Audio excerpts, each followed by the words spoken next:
वालेकुम viewers, welcome to my YouTube channel Rana Kaiser Shahzad. दोस्तों, आज की वीडियो में हम बात करेंगे कि हुकूमत कुवैत ने जो एक सर्कुलर जारी किया है कि तमाम एयरलाइंस को हदायतनामा जारी किया है कि ये इंस्ट्रक्शन को फॉलो करें।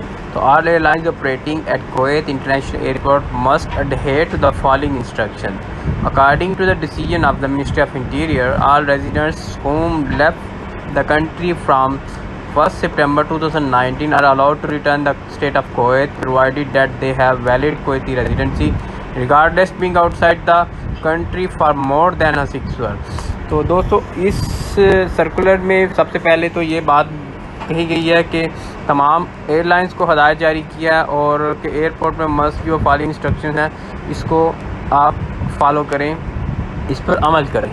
तो जो MOI ने जो फ़ैसला किया है उसमें ये बात कही गई है कि अगर कोई 1 सितंबर 2019 को अगर कुवैत से गया है तो कुवैत में जा गया है तो अगर वो वापस अगर 6 महीने से ज़्यादा अपने मुल्क में स्टे कर चुका है तो वो वापस आ सकता है कुवैत में, जैसा कि एज़ पर कुवैत लॉ एक 6 महीने की एंट्री से है। तो लेकिन उन्होंने इस चीज़ की एक्सटेंशन दी हुई है जिसमें आप वापस कुवैत आ सकते हैं अगर आपका ओवर स्टे 6 महीने से ज़्यादा हो जाता है।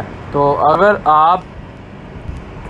आप वापस आना चाहें तो उसके लिए कंडीशन ये है कि आपका इकामा वैलिड होना चाहिए और आपके पास रेजिडेंसी जो है आपका कुवैत का आर्टिकल 18 या कुछ भी इकामा होल्डर है उसमें वैलिडिटी बहुत मस्ट है। आपके पासपोर्ट की वैलिडिटी होनी चाहिए।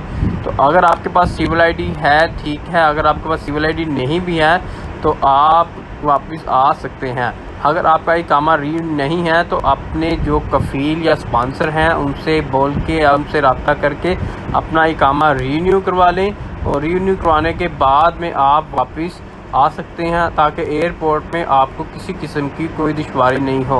और लास्ट में ये बात आप जहन में रखिएगा कि अभी फिल वक्त 31 नेशनलिटीज़ जो कुवैत ने अभी बैन की हैं टाइम बीइंग, तब तक आप वहाँ नहीं आ सकते। जब ये नेशनलिटीज़ की एंट्री ओपन हो जाएगी तो अब आप ट्रैवल कर सकते हैं। दोस्तों, उम्मीद है आज की ये वीडियो आपको अच्छी लगी होगी। तो प्लीज़ अगर आपको आज की ये वीडियो अच्छी लगे तो मेरा यूट्यूब चैनल सब्सक्राइब कर दीजिए ताकि आने वाली नई वीडियो आप तक आसानी पहुँच सके।